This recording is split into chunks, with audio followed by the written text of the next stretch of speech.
welcome back to our channel, your ultimate destination for the most explosive updates from Genoa City and beyond.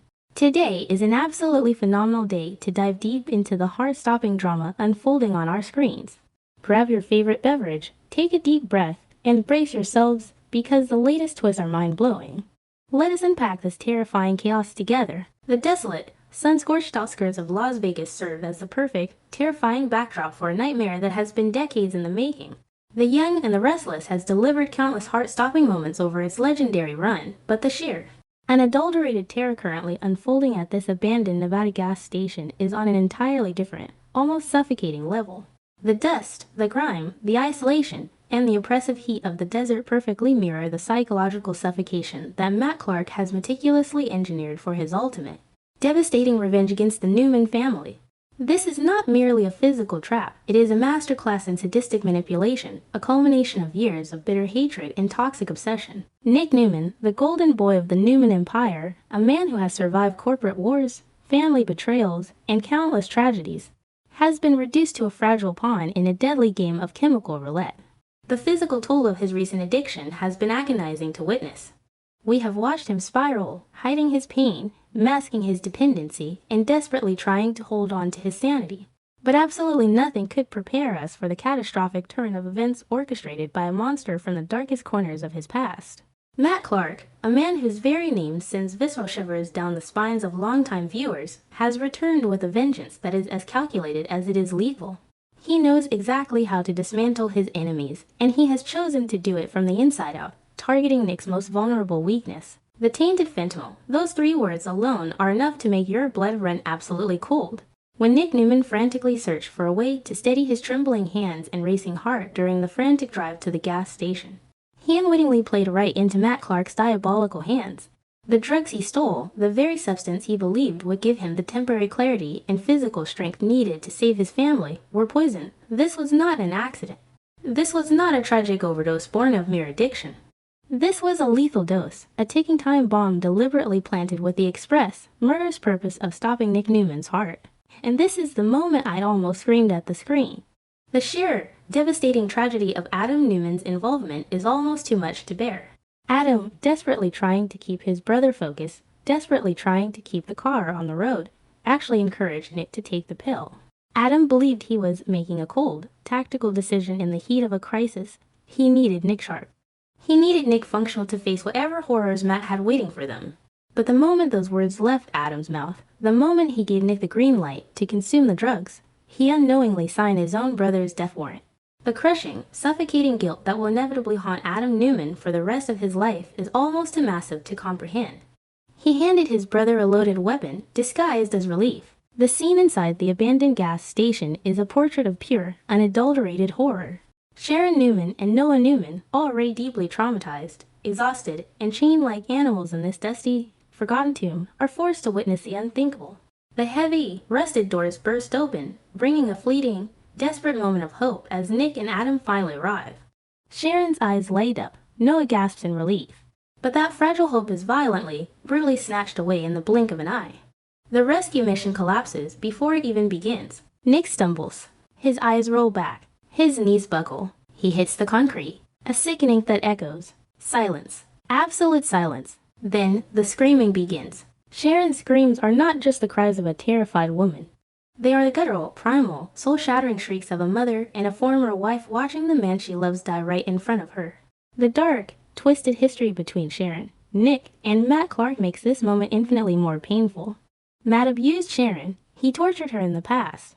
He has spent a lifetime trying to destroy the profound bond she shares with Nick. And now, in this filthy, forgotten corner of Las Vegas, as Nick lies motionless on the floor, it appears Matt has finally succeeded in his sick crusade. Noah pulls frantically at his chains. The heavy metal bites deep into his wrists, tearing his skin, but he does not feel the physical pain. His voice cracks, echoing off the rusted walls as he begs his father to wake up. Adam drops to his knees, his hands trembling violently as he reaches out to check for a pulse. The realization hits Adam like a runaway freight train. The drugs, the hidden stash, the tainted badge. He did this. He told Nick to take it.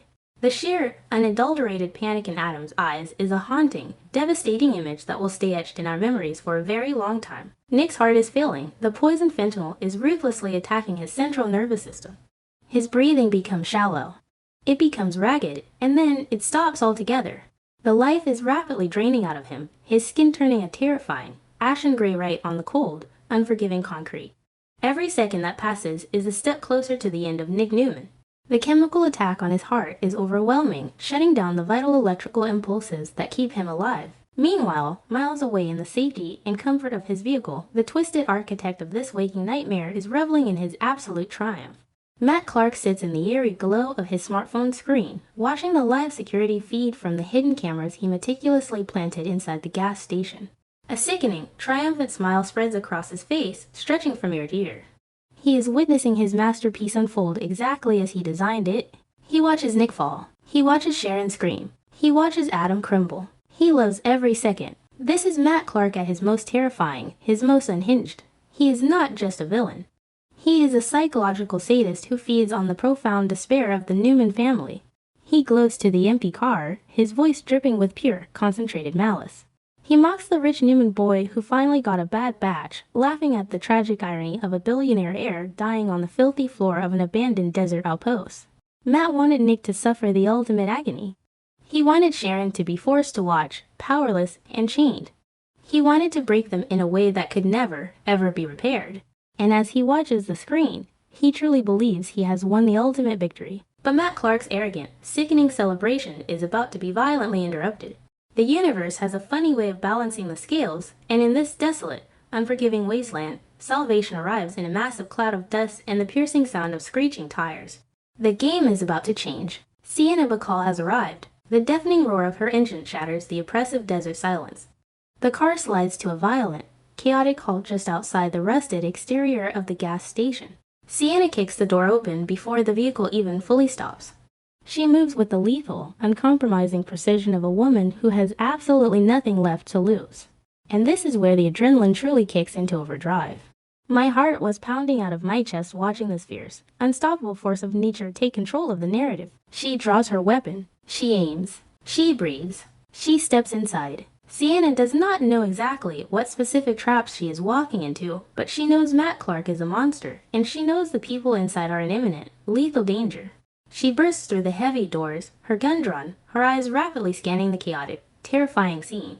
She is fully prepared to unleash hell to stop Matt's reckless, psychotic actions. But the sight that greets her is enough to freeze even the most hardened warrior in their tracks. Nick, lifeless and gray on the floor. Adam, paralyzed by a suffocating blanket of guilt. Sharon and Noah screaming in chains, their faces stained with tears of absolute terror. Through the lens of the hidden surveillance camera, Matt Clark's triumphant, sickening smile vanishes instantly, his eyes narrow to dangerous slits. His jaw clenches so hard it looks as though his teeth might shatter. The sudden, explosive arrival of Sienna Bacall was absolutely not part of his meticulously crafted script. His anger flares, a dangerous, unpredictable, volcanic rage boiling over as he realizes this unexpected wild card might just ruin his perfect, flawless murder. He punches the steering wheel, screaming obscenities into the empty car as his ultimate victory slips through his fingers. But Sienna is not just a brave woman with a gun. She is a woman carrying the heavy, suffocating, agonizing ghost of her own tragic past. As she lowers her weapon and looks down at Nick Newman's pale, lifeless face, she does not just see a stranger in peril. She does not just see a wealthy heir, she sees her brother. The psychological weight of this moment is staggering. The flashbacks must be absolutely blinding for her. The traumatic memories of her own brother, cold and unresponsive, his bright life stolen by the very same demon that is currently killing Nick, a devastating drug overdose. Sienna lived through the ultimate, soul-crushing nightmare of arriving too late. She knows the exact, terrifying shade of blue that creeps into the lips when oxygen is starved from the blood. She knows the horrifying, unnatural stillness of a chest that refuses to rise. She has lived this exact nightmare before, and the scars on her soul are deep and permanent. That trauma, that devastating, unhealed wound in her heart, is exactly what makes her the perfect, undeniable hero for this exact, terrifying moment. She could not save her brother. She had to bury him, but by God, she is going to save Nick Newman. She will not let another family be destroyed by the poison of addiction. She refuses to let Matt Clark win this twisted game. She holsters her weapon with a sharp, metallic click. She drops to her knees beside a paralyzed Adam, violently shoving him aside to get to Nick. Her hands move with a frantic, practiced, desperate urgency. She rips open her bag, tearing through the contents. She knows exactly what she is looking for. She never travels without it. It is her armor against the ghost that haunts her every waking moment. It is her penance. Naloxone, Narcan, the ultimate, miraculous undoing of an opiate overdose. The tension in the suffocatingly hot room is so thick you could cut it with a knife. Adam watches, utterly stunned, as this mysterious, fierce woman takes absolute control of the life-or-death situation. Sharon's piercing screams reduced to breathless, desperate, agonizing sobs as she watches Sienna prepare the dose. Noah stares, his eyes wide, silently praying for a miracle he does not even know is possible. The entire world seems to stop spinning as Sienna holds Nick's life in her hands. Sienna prepares the nasal spray. Her hands do not shake. She cannot afford to hesitate for even a microsecond. She administers the life-saving medication, injecting the naloxone into Nick's system with a fierce, desperate, silent prayer echoing in her mind. This is for her brother. This is for redemption. Come on. Breathe. Fight it. Breathe. The seconds that follow stretch into an agonizing, unbearable eternity. 1 second. 2 seconds. 3. The silence in the gas station is deafening, broken only by the sound of Sharon's quiet weeping.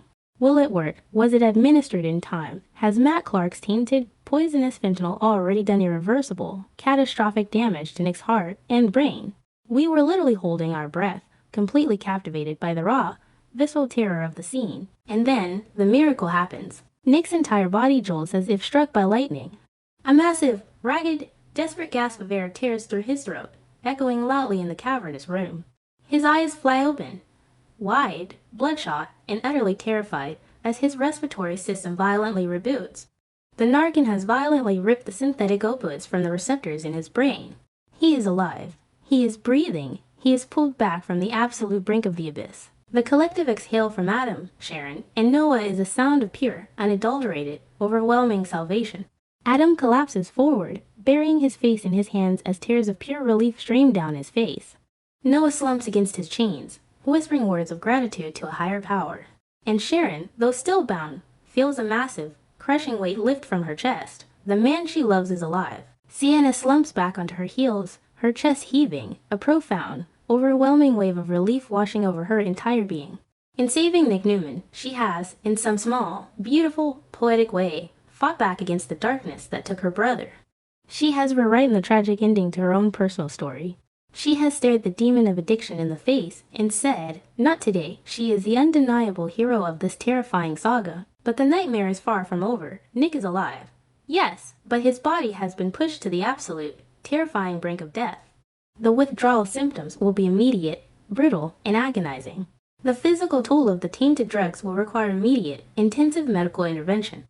The psychological trauma of this near-death experience will leave deep, jagged scars on his soul that may never truly heal. And then there is Adam, who must now carry the heavy, sickening knowledge that he nearly killed his own brother with a single piece of terribly misguided advice. The dynamic between the Newman brothers has been forever altered by this brush with death. And what of Matt Clark, the monster lurking in the digital shadows? He watched his perfect, flawless murder fall completely apart in real time. He watched Sienna Bacall, a woman he did not account for, play the hero and violently snatch his ultimate victory away from him. A man like Matt Clark does not simply accept defeat and walk away. His rage will only fester, growing darker, more twisted, and infinitely more dangerous. He has been humiliated, he has been thwarted, and his thirst for vengeance has just been amplified by 1,000. Sienna Bacall has painted a massive, glowing target on her own back. By pulling her gun, taking charge, and saving Nick, she has officially declared war on one of the most ruthless, psychotic, and relentless villains in the history of Genoa City. She may have won this terrifying battle, but the war has only just begun, and Matt Clark will not rest until he extracts his pound of flesh. As the dust finally begins to settle in that abandoned Las Vegas gas station, the Newman family is left shattered, traumatized, and forever changed by the events of this fateful day. The unbreakable bonds of family have been tested in the literal fires of hell, and while they have survived this immediate crisis, the dark, suffocating ashes of this trauma will cover them for years to come. Sharon must grapple with the terror she witnessed. Noah must process the vulnerability of his invincible father. Adam must face his own dark reflection. Nick Newman has been given a miraculous second chance at life, courtesy of a brave stranger haunted by her own tragic past. But as he lies there, gasping for air on the cold concrete, surrounded by the people who love him, one terrifying, undeniable reality remains hovering over them all like a dark storm cloud. Matt Clark is still out there. He is angry, he is humiliated, and he is far from finished with his reign of terror. What will be Matt Clark's next devastating move now that his masterpiece of revenge has been so spectacularly ruined? Will Sienna Bacall survive the inevitable, violent wrath of the monster she just thwarted? And can Nick Newman ever truly recover from the physical and psychological devastation of this lethal trap, or will the shadows of this day haunt him forever?